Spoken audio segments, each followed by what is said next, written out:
बलिहारी गुर अपने दियो हाड़ी सदवार। जिन मानस ते देवते किए करत ना लागी वार। दौलत जावेद बाशिद बंदगी बंदगी कुन बंदगी कुन बंदगी। धन धन श्री गुरु ग्रंथ साहिब जी दी पावन पाक हजूरी अंदर सुभाएमान गुरु रूप गुरु खालसा साध संगत जी वडभागे हाँ कि गुरु साहिब जी दी पावन मुबारक हजूरी दे विच बैठ करके उस अकाल पुरख वाहिगुरु परमात्मा की बख्शी हुई इलाही बाणी दे जस नूं सरवण कर रहे हाँ, उस वाहिगुरु दे नाम नूं ध्याना कर रहे हाँ। ते सानू जो यह मनुखा देही उस अकाल पुरख की कृपा रहमत सदका बख्शिश हुई है, उसका लाहा उठा रहे हैं। क्योंकि 84 लाख जूना नूं भटकन तो बाद सानू यह मनुखा देही मिली है। भाई गुरदास जी लिखते हैं 84 लाख जोन विच उत्तम जन्म सो मानस देही। अखी वेखण करन सुन मुख शुभ बोलन बचन स्नेही। कि 84 लाख जूना नूं भटकन तो बाद भाई तैनूं यह मनुखा देही मिली है। इसलिए कन्ना तो चंगा सुन मुख तो चंगा बोल ते अखां तो चंगा वेखना कर, ताकि तेरी यह मनुखा देही तेरा यह मनुखा जन्म सफल हो सके। गुरु साहिब जी की हजूरी विच बैठे हाँ, हर रोज़ असी पढ़ते हाँ जपजी साहिब जी की बाणी के आरंभ दे विच जो मंगला चरण आउंदा है, जिसनों असी मूल मंत्र का पाठ आखते हाँ, जिसनों असी जपजी साहिब जी की पहली पौड़ी भी आख करके संबोधन कर देंगे हाँ। कुछ इस दे विच श्लोक नूं भी दर्ज कर देंगे हैं कि इस विच श्लोक भी आया है। उस परथाए अज कुछ क विचारां दास आप सब नाल सांझिया करेगा। उस दे जो अर्थ हैं उस बारे कुछ क चांदना आप जी नाल पाउणा करेगा। विचारां नूं आरंभ करन तो पहलां गुरु साहिब जी की बख्शी हुई फतेह नूं गजाउणा करिए जी। वाहिगुरु जी का खालसा वाहिगुरु जी की फतेह। धन धन श्री गुरु नानक देव जी महाराज सिख पंथ दे बानी, जिन्हां ने एक निरोल पंथ की नींह रखी। निरोल भाव वखरा, जो सारियां तो वखरा सी। निर्मल भाव शुद्ध, ऐसे पंथ की नींह गुरु साहिब जी ने रखी। भाई गुरदास जी इस परथाए अपनी वारां दे विच लिखते हैं, मारिया सिक्का जगत विच नानक निर्मल पंथ चलाया। हुण इसका मतलब असीं ये नहीं लै जाना कि हाँ गुरु साहिब जी ने निर्मल पंथ चलाया तो निर्मलियां दा पंथ है। निर्मल भाव निरोल पंथ, जिस तरह असीं खालसा दे अर्थ कर दिंदे हां भाव शुद्ध मैल तो रहित, जो खालस है उसनूं खालसा कहंदे हैं। उस तरह निर्मल है भाव जो सारिਆਂ तो वखरे हैं, शीतलता वाले, जिन्हां दे हिरदे दे विच कोई जात वर्ण का भेदभाव नहीं हुंदा, जो मन नूं शीतल रख के कोई उच्चा है कोई नीवा है, हर किसी नूं अपने नाल रलाउंदे हन, हर किसी नूं अपने विच बिठाउंदे हन, ऊच नीच का भेदभाव दूर करते हैं। ऐसे पंथ की साजना गुरु नानक देव महाराज जी ने की, जिसनों असीं सिख पंथ आख दिंदे हन, जो सबना तो वखरा है। क्योंकि असी सब जानते हाँ कि सब तो पहला लोग इन्हां भरमां दे विच वंडे हुए सन कि साडा अल्लाह है, साडा राम है, कृष्ण है, मुरारी है, साडा गॉड है, जीजस है। इन्हां दे विच वंडे हुए सन। पर गुरु नानक देव महाराज जी ने सानू की बख्शिश कीता, एक ओंकार भाव ओमकार, जो कि ब्रह्म का वाचक शब्द है।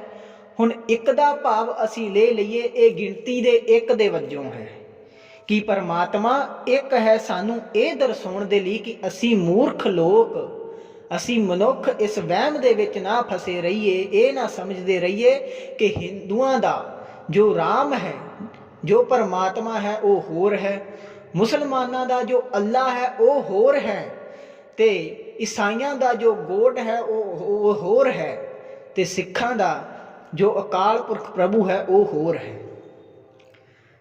ਕਿਉਂਕਿ ਅਸੀਂ ਜਲ ਨੂੰ ਕਈ ਨਾਵਾਂ ਦੇ ਨਾਲ ਬੁਲਾਉਂਦੇ ਹਾਂ, ਵਾਟਰ, ਪਾਣੀ, ਜਲ, ਨੀਰੂ, ਬਹੁਤ ਕੁਝ ਕਹਿ ਦਿੰਦੇ ਹਾਂ, ਪਰ ਵਸਤੂ ਤਾਂ ਇੱਕ ਹੀ ਰਹਿੰਦੀ ਹੈ, ਉਸਨੇ ਪਿਆਸ ਬੁਝਾਉਣੀ ਹੈ। ਕਾਰਜ ਤਾਂ ਉਹਦਾ ਉਹੀ ਰਿਹਾ, ਨਾਮ ਬਦਲਣ ਦੇ ਨਾਲ ਕਾਰਜ ਨਹੀਂ ਬਦਲਿਆ। ਉਸੇ ਤਰ੍ਹਾਂ ਪਰਮਾਤਮਾ ਵੀ ਇੱਕ ਹੈ, ਨਾਮ ਬਦਲਣ ਦੇ ਨਾਲ ਪ੍ਰਭੂ ਨਹੀਂ ਬਦਲਦਾ, ਨਾ ਉਸਦੀ ਸ਼ਕਤੀ ਘਟਦੀ ਹੈ, ਨਾ ਉਸਦੇ ਕਾਰਜ ਚੇਂਜ ਹੁੰਦੇ ਹਨ, ਕੰਮ ਵੀ ਉਸਦੇ ਸੇਮ ਹਨ। ਪਰਮਾਤਮਾ ਵੀ ਸੇਮ ਹੈ, ਜੋਤ ਵੀ ਸੇਮ ਹੈ, ਕੇਵਲ ਨਾਮ ਬਦਲ ਗਿਆ। ਤੇ ਨਾਮ ਬਦਲਣ ਦੇ ਨਾਲ ਜੇਕਰ ਪਾਣੀ ਨਹੀਂ ਬਦਲਿਆ ਤਾਂ ਨਾਮ ਬਦਲਣ ਦੇ ਨਾਲ ਪ੍ਰਭੂ ਪਰਮਾਤਮਾ ਕਿਵੇਂ ਬਦਲ ਜਾਏਗਾ ਜਿਸਨੇ ਇਸ ਸ੍ਰਿਸ਼ਟੀ ਨੂੰ ਰਚਿਆ ਹੈ। ਕਿਉਂਕਿ ਸਾਨੂੰ ਸਾਰਿਆਂ ਨੇ, ਜਿਤਨੇ ਵੀ ਅਸੀਂ ਜੀਵ ਹਾਂ, ਸਾਰਿਆਂ ਦੀ ਰਚਨਾ ਇੱਕ ਨੇ ਹੀ ਕਰੀ ਹੈ। ਗੁਰਬਾਣੀ ਦੇ ਵਿੱਚ ਵੀ ਅਸੀਂ ਪੜ੍ਹਦੇ ਹਾਂ, ਏਕ ਪਿਤਾ ਏਕਸ ਕੇ ਹਮ ਬਾਰਿਕ, ਕਿ ਸਾਰਿਆਂ ਦਾ ਪਿਤਾ ਇੱਕ ਹੈ, ਇੱਕ ਦੇ ਹੀ ਅਸੀਂ ਬੱਚੇ ਹਾਂ। ਉਹ ਹੈ ਇੱਕ ਪਰਮਾਤਮਾ। ਇੱਕ ਇਸ ਲਈ ਲਿਖਿਆ ਹੈ, ਇੱਕ ਗਿਣਤੀ ਦਾ ਇੱਕ ਹੈ, ਕਿ ਅਸੀਂ ਵਹਿਮ ਦੇ ਵਿੱਚ ਨਾ ਫਸੀਏ। ਫਿਰ ਆਉਂਦਾ ਹੈ ਓਅੰਕਾਰ, 3 ਸ਼ਬਦਾਂ ਦਾ ਇਹ ਇੱਕ ਅੱਖਰ ਹੈ ਓੰਕਾਰ, ਜਿਸ ਨੂੰ ਅਸੀਂ ਓਮਕਾਰ ਵੀ ਕਹਿ ਦਿੰਦੇ ਹਾਂ, ਜੋ ਕਿ ਬ੍ਰਹਮ ਦਾ ਵਾਚਕ ਸ਼ਬਦ ਹੈ। ਹੁਣ ਬ੍ਰਹਮ ਦਾ ਵਾਚਕ ਇਸ ਲਈ ਹੈ ਕਿਉਂਕਿ ਇਸ ਦੀ ਸ਼ਕਤੀ ਦਾ ਪ੍ਰਤੀਕ ਹੈ, ਪ੍ਰਭੂ ਦੀ ਸ਼ਕਤੀ ਦਾ ਇਹ ਪ੍ਰਤੀਕ ਹੈ। ਬ੍ਰਹਮ ਉਸ ਨੂੰ ਕਹਿੰਦੇ ਹਾਂ ਜੋ ਦਿਖਾਈ ਨਹੀਂ ਦਿੰਦਾ, ਅਦ੍ਰਿਸ਼ ਹੁੰਦਾ ਹੈ, ਜਿਸ ਨੂੰ ਅਸੀਂ ਦੇਖ ਨਹੀਂ ਸਕਦੇ, ਉਹ ਹੁੰਦਾ ਹੈ ਬ੍ਰਹਮ। ਗੁਰੂ ਸਾਹਿਬ ਜੀ ਨੇ ਓੰਕਾਰ ਸ਼ਬਦ ਵਰਤਿਆ ਹੈ, ਭਾਵ 3 ਸ਼ਬਦਾਂ ਦੇ ਸੁਮੇਲ ਤੋਂ ਬਣਿਆ ਹੈ ਓਅੰਕਾਰ, ਭਾਵ ਕਿ ਪ੍ਰਭੂ ਦੀ ਆਕਾਰ, ਸਾਕਾਰ ਤੇ ਮਾਕਾਰ ਸਥਿਤੀ ਦਾ ਸੂਚਕ ਹੈ। ਆਕਾਰ ਭਾਵ ਜਿਸਨੇ ਇਸ ਸ੍ਰਿਸ਼ਟੀ ਦੀ ਰਚਨਾ ਕੀਤੀ ਹੈ, ਜਿਸਨੇ ਇਸ ਸ੍ਰਿਸ਼ਟੀ ਨੂੰ ਰਚਿਆ ਹੈ, ਆਕਾਰ ਦਿੱਤਾ ਹੈ। ਮਾਕਾਰ ਭਾਵ ਜੋ ਖਹਿ ਕਰਨ ਵਾਲਾ ਹੈ, ਸਭ ਕੁਝ ਨਾਸ਼ ਕਰਨ ਵਾਲਾ ਹੈ। ਸਾਕਾਰ ਭਾਵ ਜੋ ਇਸ ਸ੍ਰਿਸ਼ਟੀ ਨੂੰ ਪਾਲ ਰਿਹਾ ਹੈ, ਜੋ ਅਸੀਂ ਭੋਜਨ ਛਕਦੇ ਹਾਂ, ਜੋ ਅਸੀਂ ਸਭ ਕੁਝ ਵਰਤ ਰਹੇ ਹਾਂ, ਉਹ ਪ੍ਰਭੂ ਦਾ ਦਿੱਤਾ ਹੋਇਆ ਹੈ। ਤੇ ਮਕਾਰ ਦਾ ਤੇ ਦਾਸ ਨੇ ਦੱਸਿਆ ਹੀ ਹੈ, ਭਾਵ ਜੋ ਖਹਿ ਕਰ ਦੇਣ ਵਾਲਾ ਹੈ। ਜੇਕਰ ਹਿੰਦੂ ਧਰਮ ਦੇ ਨਾਲ ਇਸ ਦਾ ਮੇਲ ਕਰ ਲਈਏ, ਸਨਾਤਨ ਧਰਮ ਦੇ ਨਾਲ, ਤਾਂ ਉਸ ਦਾ ਕੀ ਅਰਥ ਹੈ? ਅਰਥ ਬਣਦਾ ਹੈ ਬ੍ਰਹਮਾ, ਵਿਸ਼ਨੂੰ ਤੇ ਮਹੇਸ਼। ਬ੍ਰਹਮਾ ਭਾਵ ਉਤਪਤੀ ਕਰਨ ਵਾਲਾ, ਵਿਸ਼ਨੂੰ ਭਾਵ ਪਾਲਣ ਵਾਲਾ, ਤੇ ਸ਼ਿਵ ਜੀ ਮਹਾਕਾਲ ਜਿਸ ਨੂੰ ਅਸੀਂ ਆਖ ਦਿੰਦੇ ਹਾਂ, ਇਹ ਉਸ ਦੇ ਸੂਚਕ ਮੰਨੇ ਜਾਂਦੇ ਹਨ ਜੇਕਰ ਸਨਾਤਨ ਧਰਮ ਦੇ ਨਾਲ ਇਸ ਦੀ ਤੁਲਨਾ ਕਰੀਏ। ਪਰ ਗੁਰੂ ਸਾਹਿਬ ਜੀ ਨੇ ਓੰਕਾਰ ਦੱਸਿਆ ਹੈ। ਓੰਕਾਰ ਇਹਨਾਂ ਤਿੰਨਾਂ ਦੇ ਸਮੇਲ ਹੈ ਕਿ ਉਸਨੇ ਹੀ ਸ੍ਰਿਸ਼ਟੀ ਨੂੰ ਰਚਿਆ ਹੈ, ਉਸਨੇ ਹੀ ਸਾਰਿਆਂ ਦੀ ਸਾਜਨਾ ਕੀਤੀ ਹੈ। ਦਿਨ ਰਾਤ ਉਸਦੇ ਹੀ ਹੁਕਮ ਦੇ ਵਿੱਚ ਬਣੇ ਹੋਏ ਹਨ। ਸਭ ਜਾਣਦੇ ਹਾਂ, ਗੁਰਬਾਣੀ ਦੇ ਵਿੱਚ ਪੜ੍ਹਦੇ ਵੀ ਹਾਂ, ਅਰਬਦ ਨਰਬਦ ਧੁੰਦੂ ਕਾਰਾ, ਧਰਮ ਨਾ ਗਗਣਾ ਹੁਕਮ ਅਪਾਰ, ਨਾ ਦਿਨ ਰਹਿਣ ਨਾ ਚੰਦ ਨਾ ਸੂਰਜ। ਸਭ ਤੋਂ ਪਹਿਲਾਂ ਧਰਤੀ ਤੇ ਧੁੰਦ ਹੀ ਸੀ, ਕੁਛ ਨਹੀਂ ਸੀ, ਸਾਰੀ ਤਰਫ ਹਨੇਰਾ ਸੀ, ਨਾ ਦਿਨ ਸੀ ਨਾ ਰਾਤ ਸੀ। ਫਿਰ ਉਸ ਪ੍ਰਭੂ ਦਾ ਹੁਕਮ ਹੋਇਆ ਤਾਂ ਇਹ ਪਸਾਰਾ ਪਸਰਿਆ। ਸ੍ਰਿਸ਼ਟੀ ਦੀ ਰਚਨਾ ਹੋਈ, ਕੁਦਰਤ ਰਚੀ।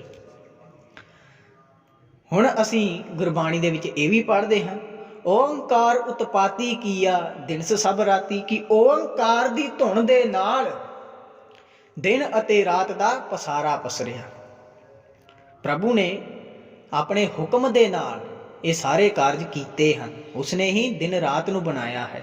ਭਾਈ ਗੁਰਦਾਸ ਜੀ ਇਸ ਪ੍ਰਥਾਏ ਲਿਖਦੇ ਹਨ, ਓੰਕਾਰ ਆਕਾਰ ਕਰ, ਏਕ ਕਵਾਓ ਪਸਾਓ ਪਸਾਰਾ। ਕਵਾਓ ਕਹਿੰਦੇ ਹਨ ਹੁਕਮ ਨੂੰ, ਪਸਾਓ ਭਾਵ ਕਿ ਉਸਦੇ ਹੁਕਮ ਦੇ ਵਿੱਚ ਇਹ ਸਾਰਾ ਪਸਾਰਾ ਪਸਰਿਆ ਹੈ।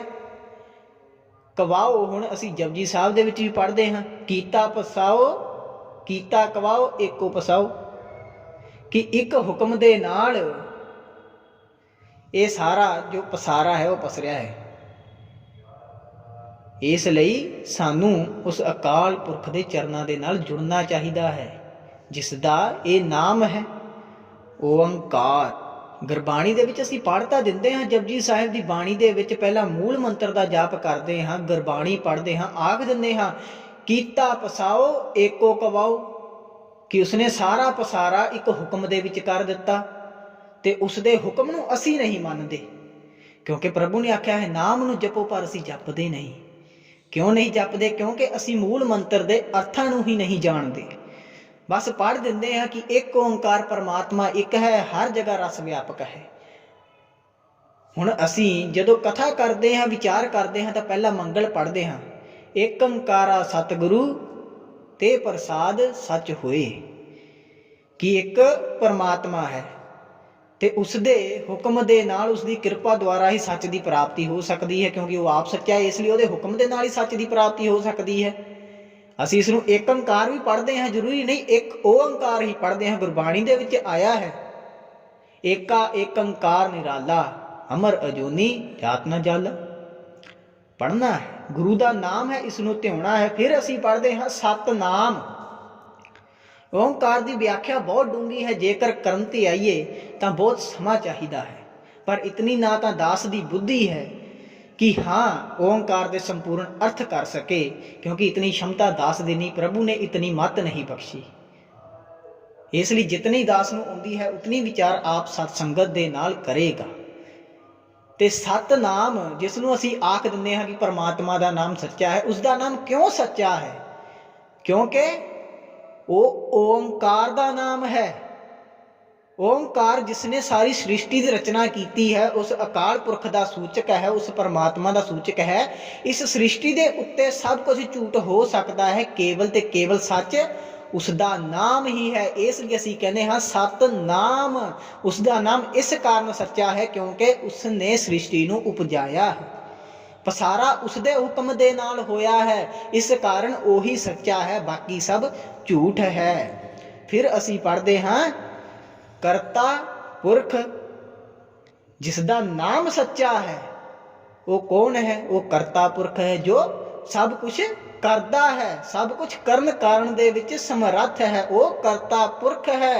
इस सृष्टि का पसारा उसने किया है, इसनूं पाल वो रहा है, इसका जो नाश होवेगा वो भी उसके हुक्म दे नाल होवेगा, वही सब कुछ करता पुरख है। तो जो करता पुरख है, जो सब कुछ कर्म कारण विच समर्थ है, वो कौन है? अकाल मूरत। वो फिर कौन है? अकाल मूरत है। उसकी जो शख्सियत है वो समय के गेड़ दे विच नहीं आउंदी, वो काल रहत है। उसकी मूरत कोई काल दे विच नहीं, वो अकाल है, अकाल मूरत है। उसनूं कोई मार नहीं सकता, क्योंकि मरदा तां वो है जो जन्म लैंदा है, जो जूना दे विच आउंदा है। उस परथाए गुरु साहब जी लिखते हैं अजूनी सहपंग, कि वो जूना तो रहता है, उसकी कोई जून नहीं, ना वो जानवरां च है ना वो इंसानां दी जून च है, वो तो सारियां दे विच रस व्यापक है। 84 लाख जूना हैं, 84 लाख जूना दे विच प्रभु आप है, सारियां दे विच रमिया होया है। पढ़ते हैं घट घट दे विच हर जू बसे, घट घट दे विच बस रहा है।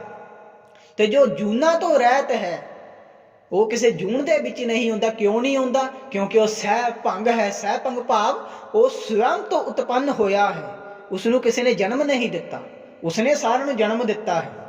तो जिसने सारिਆਂ ਨੂੰ जन्म दे दिता है, ये सारा पसारा करता है, वो फिर निरभाव है, उसनूं किसी का भाव नहीं, क्योंकि भै तां उसदा हुंदा है जो जन्म लैंदा है। जी जिस तरह दास ने जन्म लिया है, उसनूं आपदे पिता का डर है, संसारी लोगों का डर है, पर उसने सारिਆਂ ਨੂੰ जन्म दिता है, सारिਆਂ ਨੂੰ ਉਹਦਾ भै है, पर उसनूं किसी का भै नहीं। तो जिसनूं किसी का भै नहीं, उसका किसी नाल कोई वैर भी नहीं हो सकता, क्योंकि वह सबना नूं इक्को जिहा दिंदा है, किसी नूं घट वध नहीं दिंदा, किसी दे नाल वो वितकरा नहीं करता, तो वह वैर किवें होवेगा? क्योंकि वह किसी का माड़ा नहीं सोचता, इस करके वो निर्वैर है,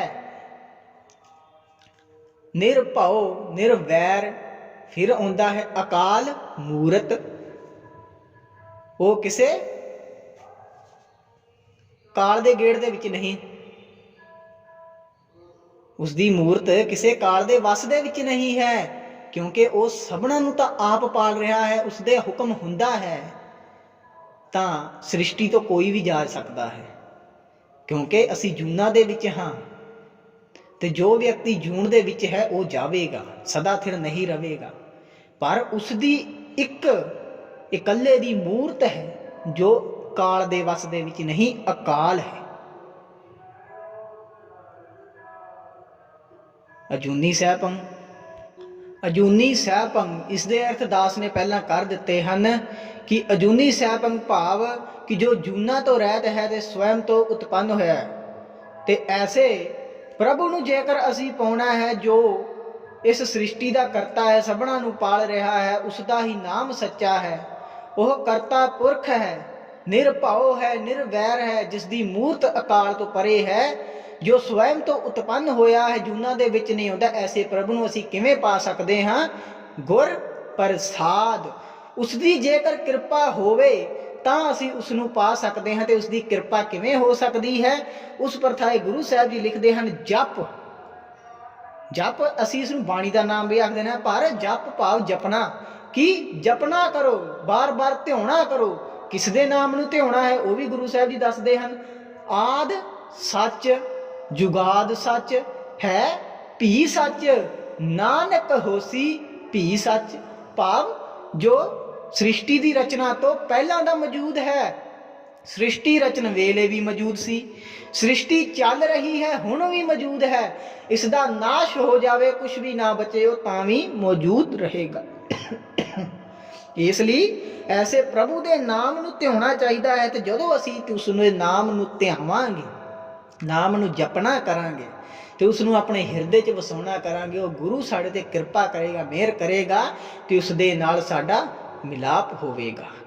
ਦਾਸ ਨੇ ਕੁਝ ਸ਼ਬਦਾਂ ਦੇ ਅਰਥ ਜੋ ਹਨ ਪਹਿਲਾਂ ਕਰ ਦਿੱਤੇ ਹਨ, ਕਿਉਂਕਿ ਜਦੋਂ ਵਿਚਾਰ ਕਰਦੇ ਹੋਏ ਕਿਸੇ ਸਮੇਂ ਥੋੜੀ ਗੱਲ ਅੱਗੇ ਪਿੱਛੇ ਹੋ ਜਾਂਦੀ ਹੈ। ਦਾਸ ਕੋਈ ਬਹੁਤਾ ਬੁੱਧੀਮਾਨ ਤਾਂ ਨਹੀਂ, ਗੁਰੂ ਦਾ ਨਿਮਾਣਾ ਜਿਹਾ ਸੇਵਕ ਹੈ, ਭੁੱਲਣਹਾਰ ਜੀਵ ਹੈ, ਭੁੱਲ ਜਾਂਦਾ ਹੈ।